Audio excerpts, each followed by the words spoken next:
परंतु प्रति शनिवारी आपले पाय इकडे ओढले पाहिजे हे नंदुरबारकरांना सांगा. ते नंदुरबारचे काही लोक इकडे येऊ देत नाही त्या लोकांना. का? हे जर ज्ञान मिळालं तर मग आम्हाला कोण विचारेल. त्यामुळे ते लोक येऊ देत नाहीत. आणि हे ज्ञान लोकांपर्यंत पोचलं जावं बिनबोभाट हे आमचं म्हणणं आहे. म्हणून आपण केंद्रनिहाय टी व्ही लावावा आणि इथून जे यूट्यूबवर किंवा दिंडोरीहून यूट्यूबवर जी माहिती प्रसारित होते तेवढी जरी लावली, अन्य लोकांची तिथे जरूर नाही, तेवढ्यात लोकांचं समाधान होतं. हे आपल्याला पटतंय का बघा. त्या माईकवर माझा माईक आणि माझंच ऐक, काही जिल्ह्यांमध्ये फक्त आमचंच ऐका असंच सांगितलं जातं.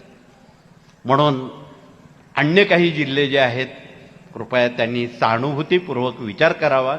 लोकांना अज्ञानी बनवू नका, हाही संदेश आपण कृपया द्यावा. समजा आपल्यापेक्षा बुद्धीनं, ज्ञानानं, कर्तृत्वानं पुढे जात असतील तर आपल्याला काय नुकसान आहे. म्हणून कृपया आपल्यापेक्षा लोक पुढे जावेत अशी सहानुभूतीची लाट पुढील पिढ्यांमध्ये आपण तयार करावी. एवढंच कळकळीचं सांगून आगामी दीपावलीच्या आपणाला पूर्वसंध्येच्या शुभेच्छा देऊन